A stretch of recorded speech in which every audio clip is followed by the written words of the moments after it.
मंडळी, नवरात्रीमध्ये भक्तजन दुर्गेच्या 9 स्वरूपांची पूजा करून आत्मिक शुद्धी आणि शक्ती प्राप्त करतात।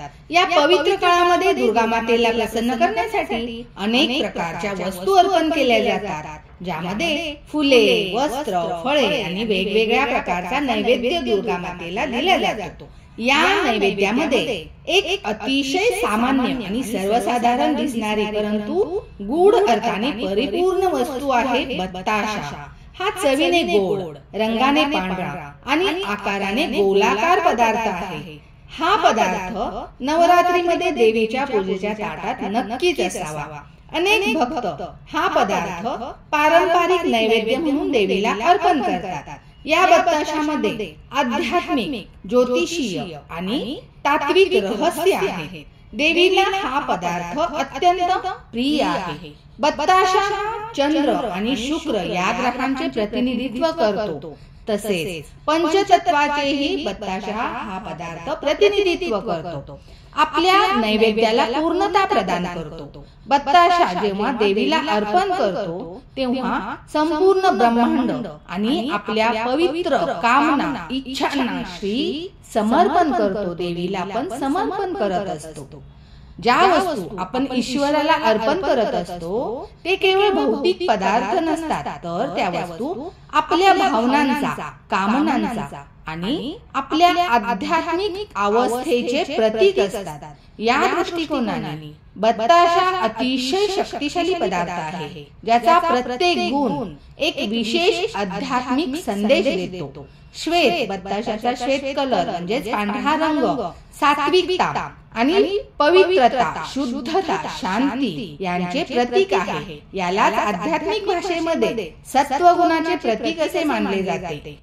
बत्ताशाचा नैवेद्य अर्पण करून आपण प्रार्थना करतो की हे देवी, माझ्या मन, वचन आणि कर्मामधून तमस आणि रजस प्रभावांना मिटवून सत्वगुणांची वृद्धी करा। माझे जीवन पण या बत्ताशाप्रमाणे निर्मळ आणि निष्कलंक, पवित्र असू दे। श्वेत रंग चंद्राचे प्रतिनिधित्व करते आणि चंद्र हा आपल्या मनाचा कारकग्रह आहे। अशा प्रकारे बत्ताशाच्या नैवेद्य दाखवून आपण आपल्या चंचल मनाला शांत करण्यासाठी मानसिक स्थैर्य मिळावे आणि आपल्या भावनांना शुद्ध करण्याची इच्छा व्यक्त करत असतो। अशा प्रकारे मनाची सर्व मलिनता दूर करून या बत्ताशाप्रमाणे स्वच्छ आणि सफेद राहू दे अशी आपण देवीला प्रार्थना करत असतो। बत्ताशाचा मधुरता हा गुण जीवनामध्ये गोडी आणि मधुर संबंधाची इच्छा। बत्ताशाचा स्वाभाविक गुण आहे मधुरता, त्याची गोडी।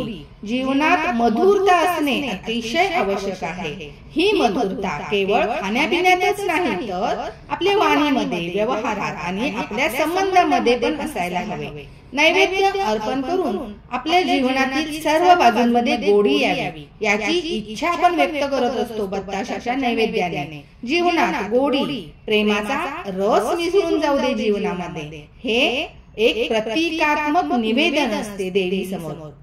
बत्ताशा तोंडात जसा लगेच विरघळून गोडी देतो, तसेच आपले जीवन हे दुसऱ्यांसाठी तसेच स्वतःसाठीही आनंद आणि मधुरतेच्या गोडीचा स्रोत असू दे, बनू दे अशी आपण इच्छा व्यक्त करत असतो। गोलाकार आकृती बत्ताशाची म्हणजे पूर्णतः ब्रह्मांडाचे प्रतीक आहे। गोलाकारामध्ये न सुरुवात समजते न शेवट समजतो। हे अनंत ब्रह्मांड, कालचक्र आणि जीवन चक्राचे प्रतिनिधित्व बत्ताशा करत असतो गोल आकाराने। माताच देवी संपूर्ण ब्रह्मांडाची केंद्र आहे। देवी आदी आणि अंत आहे आणि आपण त्यांच्या विराट रचनेचा एक अंश आहोत। हे आपल्या इच्छा, कामनांचे एक प्रतीक आहे की आपले जीवन पण याच गोलाकाराप्रमाणे सर्व प्रकारे पूर्ण असू दे। यात कोणताही प्रकारचा अभाव किंवा अपूर्णता न राहो। बाहेरून कडक दिसणारा बत्ताशा आतून हलका असतो। हा अहंकाराच्या शून्यतेचा सर्वात जास्त प्रतीक आहे। ईश्वराच्या प्राप्तीमध्ये सर्वात मोठी बाधा आपला अहंकार असतो, मीपणा असतो। हे जननी आतून ज्याप्रमाणे बत्ताशा हलका आहे त्याप्रमाणे देवी तू आम्हाला आतून अहंकार आमचा मिटवून टाक, मीपणा काढून टाक, अशी देवी समोर आपण या बत्ताशाला अर्पण करून, नैवेद्य अर्पण करून प्रार्थना करत असतो. बत्ताशा हा जर कुंडलीमध्ये शुक्र ग्रह आपला कमजोर असेल तर बत्ताशा अर्पण करून आपल्याला समृद्धी, शांती, वैवाहिक सुख, आनंद, वैभव हे सर्व प्राप्त करण्यासाठी आपण बत्ताशा देवी समोर जरूर अर्पण करावा. धन्यवाद.